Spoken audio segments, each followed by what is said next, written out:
Elle m'en fout.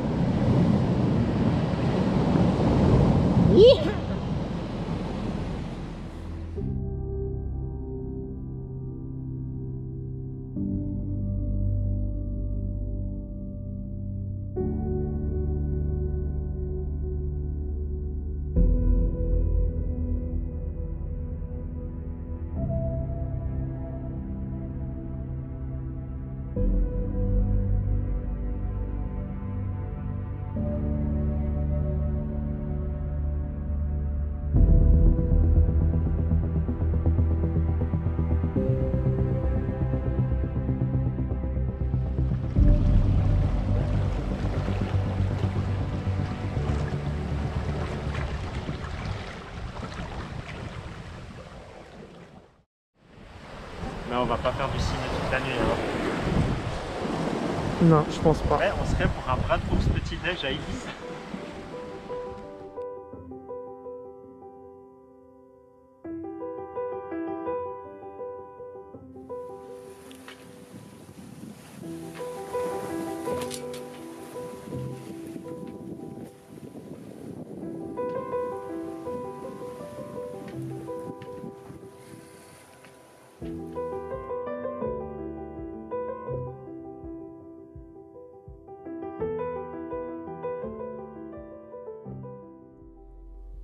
Navigation, c'est éducation.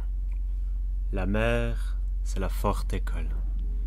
La cohabitation avec ces phénomènes peu maniables produit une rude race d'hommes qu'il faut aimer, les marins.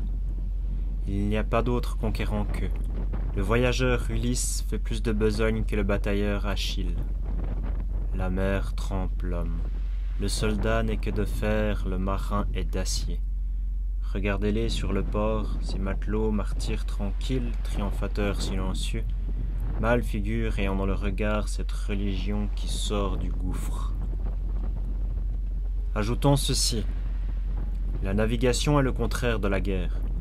La navigation civilise le sauvagisme, la guerre sauvagise la civilisation. Ce que font les marins est avouable. Chose bizarre, l'homme admire les tueries plus que les découvertes. Il tient à avoir les deux côtés de la brute. Férocité, plus bêtise. De là tant d'égorgements. De là les armées pour la guerre et la guerre pour les armées.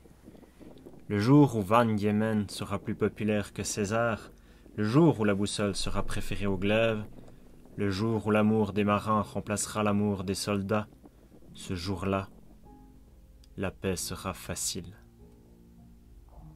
Les travailleurs de la mer, Victor Hugo.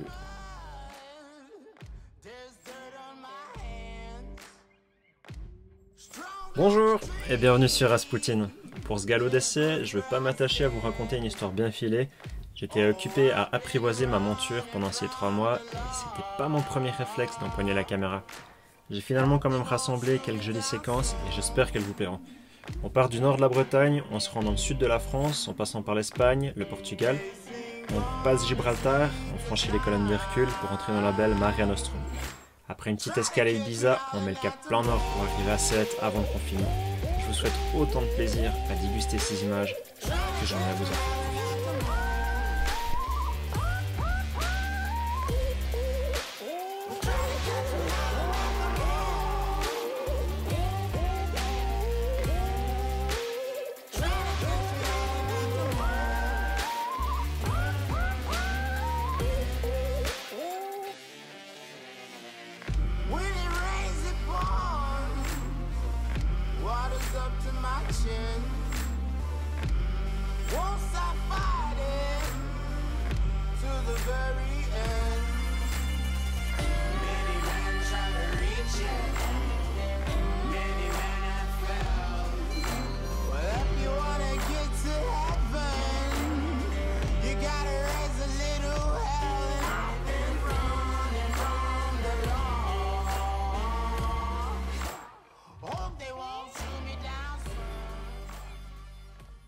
Alors on est à Roquetas del Mar, on s'est arrêté hier, on n'a pas fait la nuit parce que ça nous faisait chier, il faisait mauvais, on n'avait pas de vin, puis on avait envie de dormir.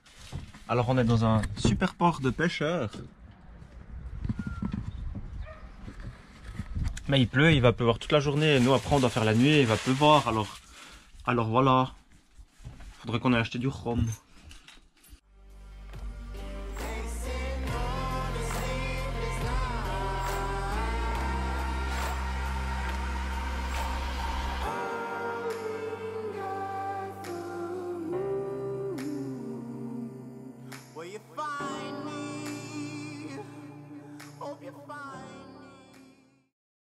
Bon, pourquoi partir alors? Depuis mon plus jeune âge, j'ai été passionné des récits d'aventure tels que Saint-Exupéry ou Jack London. Les grandes découvertes et l'histoire maritime m'ont toujours fasciné. Voir une belle voile sur l'horizon marin a bien souvent émoustillé mon imaginaire. De plus, en grandissant, je me suis rendu compte que cette société de surconsommation ne me convient pas. Métro, boulot, dodo, pour remplir la poche des actionnaires et détruire la nature au passage, c'est pas génial. Qu'on réponde qu'il faut être réaliste quand on demande de respecter les droits humains et l'environnement, ça vend pas du rêve.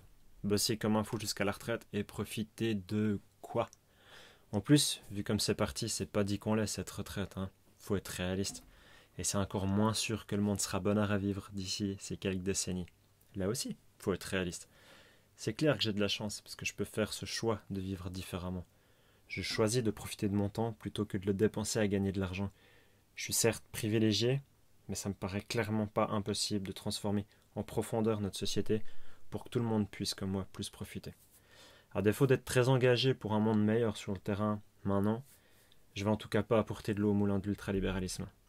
Je prends quelques temps pour moi afin de profiter de ce monde, pendant qu'on peut encore, profiter de réfléchir et de me remplir la tête de belles choses. Quand j'en aurai assez, je reviendrai et je m'engagerai dans la lutte pour un monde meilleur. Donc vous saisissez les contours de ce voyage. Autant je réalise un rêve de gosse, mais c'est également, aussi petit et insignifiant soit-il, un geste politique. Je cherche de loin pas à être un gagnant, mais j'accepterai jamais d'être un perdant.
Oh mon Dieu, ça fout les jetons.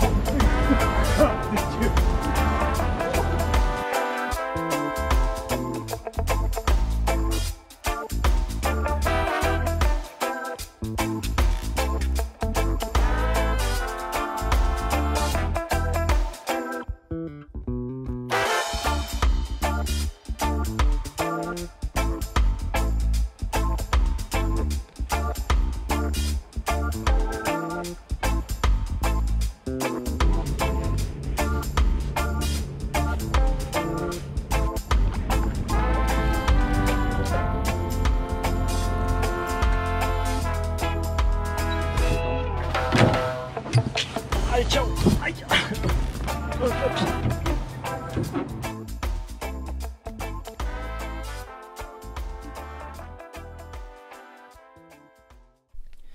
Bon, puis qu'est-ce que ça dit cet échauffement, ces 3 mois? Je vais pas vous le cacher, c'était sublime. Franchement, cette vie entre mer et terre, c'est un pur délice. On s'ennuie jamais. Chaque jour, on découvre quelque chose. Faut pas croire non plus que c'est des vacances. Il y a plein de trucs à bricoler, faut réparer, on est toujours inquiet pour son bateau. Faut sans arrêt être attentif à la météo, trouver le bon endroit pour se mettre à l'ancre et éviter de se prendre une tempête sur la tronche. Demandez à tous les navires sur zone d'exercer une veille attentive, de se diriger vers les lieux du sinistre et de prendre contact et de transmettre toute information au Cross Corsen coordonnant l'opération par VHF sur le canal 16. Concernant la vie à bord, c'est pas le confort royal, mais c'est très bien ainsi. Les petits plaisirs quotidiens prennent beaucoup plus d'importance. On fait beaucoup moins, mais on fait beaucoup mieux. En plus, l'équilibre est quasiment parfait entre le cerveau, l'intellectuel et le physique, les muscles. On est autant actif au niveau cérébral qu'on doit se bouger le cul sur le bateau, utiliser ses bras pour faire avancer tout ça. C'est un mode de vie qui remet aussi les choses en perspective. On ne fait pas forcément le faire face aux tempêtes, on ne peut pas toujours tout décider, on ne contrôle pas grand-chose, on se faufile, on s'adapte. Donc on apprend à être humble et c'est très bien comme ça. Et tous ces moments où tout se passe pas comme on veut, c'est clairement rendu fois 1000 par la beauté des choses qu'on peut voir. Les couchers de soleil, les levées de soleil, les falaises, les forêts. Quel plaisir pour les yeux, on se rince l'œil tous les jours. Et quand on arrive au port, après une belle baston et qu'on est bien content de boire son petit apéro, on se dit que c'est quand même dommage de se foutre sur la gueule plutôt que de profiter du monde. Parce qu'il n'y a pas du tout besoin d'aller se mettre dans des zones pareilles, mouillées et salées, pour réaliser à quel point la nature est belle et le monde qu'on a sous nos yeux est beau.